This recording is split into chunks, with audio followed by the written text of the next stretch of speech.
Биднүүд өнөөдөр Ирогийн олимпиад хэд хоногийн өмнө очив. Үнэхээр тэнд 12 хоногийн өмнө очиод дасан зохицоод шинэ мандахнаар нь яг 12 хоног дээр барилцсан шүү дээ. Үнэхээр тэнд эрт очих ёстой байсан. Биднүүд өнөөдөр тэрийг л шүүмжилж явах ёстой байна. Биднүүд амжилт гаргасан, түүхэн амжилт гаргасан. Энийг бол хэн ч марах. Гэхдээ олимпиад бид яагаад бид яагаад өнөөдөр эхнийхээ тойрогт ялагдав? Яагаад бихээр сүүлийн тэр мөчөд ялагдав? Энийгээ бидний шүүмжилж ярих ёстой гэсэн би бодол зүгээр төрж ирсэн. Өнөөдөр чөлөөт бүхэн тамирчдыг зүгээр спорт хангах ухааны албаныг удирдах гэсний хувьд энэ витамин жилтэр нүүцсэн шүү дээ. Жудогийн тамирчдаас, боксийн тамирчдаас илүү энэ витамин жилтэр нүүцсэн. Магадгүй би бас одоо эргэж бодож байгаа. Би таануудын бас урдлын хурлуудад хэлж ирсэн. Энэ витамин жилтийн тоог аваарай. Хэдэн сая төгрөг зарцуулсан. Тийм ээ? Эмнэлэг хяналтын тоо аваарай гэсэн. Яг би тавих хэрэгтэй баг. Би тэрнийхээ тавихгүй байгаад уучлал хүсье. Гэхдээ энэ тоонууд заавал таануудын тайлбар байх хэрэгтэй. Өмнөх хэлэхэд сая Батбаяр өгч хэллээ шүү дээ. Энэ жил 16-нд 4 эмнэлэг хяналт тавих хэрэгтэй. 2хан тавигдсан. Анараа борчны бэлтгэлжлтийн төвшин үздэг сүүний хүчлийн хэмжээг зөвхөн юун дээр үзсэн. Олимпийн наадам дээр үзсэн. Энэ бол 2-3 удаа тавигдах хэрэгтэй. Би бас өөртөө жоохон буруу өгöd байгаа юм. Үннийг хэлэхэд би 21-нд яваад гэсэн л дээ амиа удаад гэх юм бол.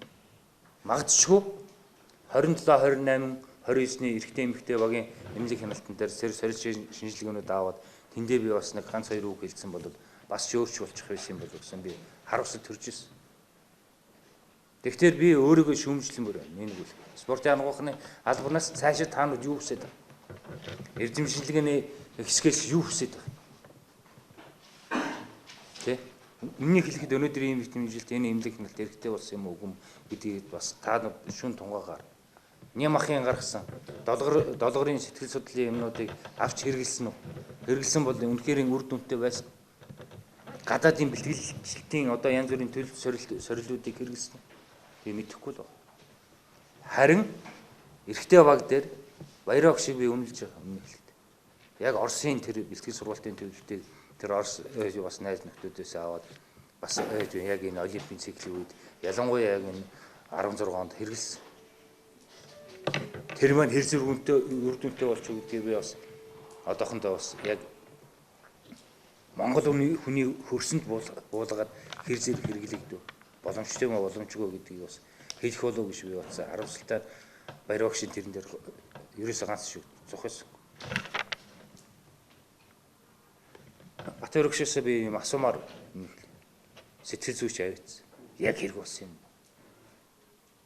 Яг энийгээ биднүүд өнөөдөр дүгнж ярих хэрэгтэй. Биднүүд амжилт гаргасан, түүхэн амжилт гаргасан дахиад давтаж хэлээ. Биднүүд өнөөдөр алдаа дутагдлаа ярих хэрэгтэй. Тийм ээ. Гадаадын одоо бэлтгэл сургалтын төлөвлөлтийг үндсэндээ яг өөрсдийнхөө Монголынхаа хөрсөнд буулгаад тэрийг хэрэгжүүлсэн үр дүн хаана гэдгийг би бас амар. Яг зөвхөн манайх шинжилсэн бүтцээр спортын хангах эзэмшилэг нь алба гэж болсон. Албыг эргээд удирдахаар болсон. Гэхдээ би нэг л юм хэлмээр байна та бүгдтэйгээ эргээд дахиад 4 жил зуралтна гэж бодож байна. Хамт олноороо эргээд би чөлөөтэй эрэгтэй эмэгтэй багтайгаа хамтарч ажиллана гэж бодож байна. Гэхдээ урд урдынхаас илүү өөрөөр ажил. Та бүгдэд дахиад нэг юм хэл. Өнөөдөр биднүүд энэ эм тарин дээр бол онцгой анхаарах. Бүгдээрнгийн их хвшлийн суцаар явд. Мэдээж хэрэг дасгалжуулагч стага зөвлөсний үндсэн дээр, тамирчтайгаа зөвлөсний үндсэн дээр бас спортын хангахны мэрэгжлийн эмчийн хувьд хинд ямар витаминжилтийг яаж хийх үү гэдэг чинь бол өвчтөе хүнд эмч ямар витаминжилтээр яаж хурдан сэргиэх үү гэдэгт яг адилхан процесс явагддаг байна. Энэ бол хөшигний ард явагддаг. Хинч мэддэггүй. Юуг нь хийчихвэл зүрх судасны системийг сайн ажиллахгүй яаж ядрахгүй. Өнөөдөр Монголын эрэгтэй чөлөөт, эмэгтэй чөлөөтэй багийн тамирчид дэвжин дээр хялаагаж унаад одоо яадгийн ингэж ялагдсан тамирчид ганц шиг байхгүй гэдэгт би зүгээр санал нэг байна. Санал нэг. Тэгэхээр та бүгдтэйгээ дараагийн 4 жил дахиад ажиллахын тулд спорт хангахны албанаас юу хиймээр, эрдэм шинжилгээний албанаас юу хиймээр гэдгийг бас санал бодлоо чинь сонсомоор нэг л. Мелдронатыг биднүүд үндсэндээ одоо зайлуулах хэрэгтэй. Мелдонин гэдэг юм биз. Өнөөдөр олон улсын олимпийн хорооны эмнэлгийн комиссийн бүр захирал нь над дээр имэйл ирсэн, захирал ирж байгаа. Танаа тамирчид допингийн урьдчилсан шинжилгээ авахд, тийм ээ, тэмцээний бус үеийн шинжилгээ авахд эмийн тестэн дээр тэрэн дээр хийгдэхэд маш олон төрлийн тарианууд хийгдсэн. Гэхдээ энэ дандаа допингийн бус тарианууд. Манай эм тарианууд тэнд бүртгэлтэй, бүгд бүртгэлтэй болж. Тийм ээ. Энийгээ биднүүдэд яагаад мэдүүлэхгүй вэ гэсэн захиа ирж ирсэн. Энэ маань эргээд биднүүд тарианасаа татгалзах хэмжээнд хүрч байгаа байна.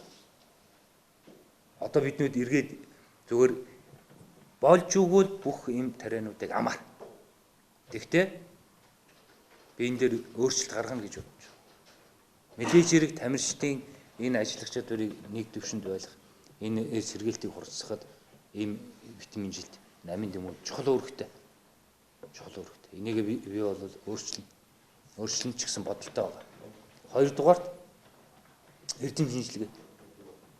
Эрдэм шинжилгээний дээр үннийг хэлэхэд шинэ агц гаргахыг би бодож байгаа.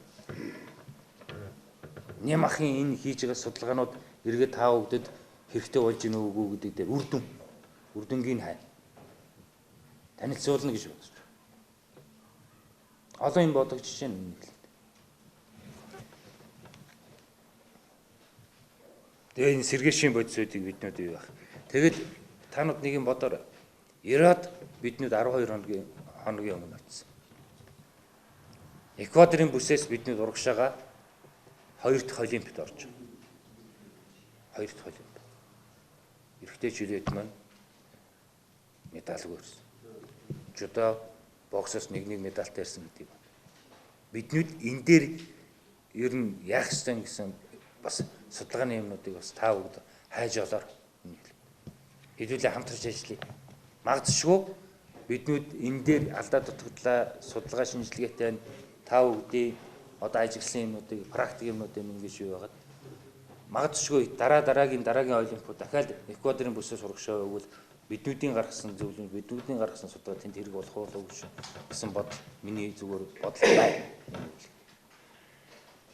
бодол байна.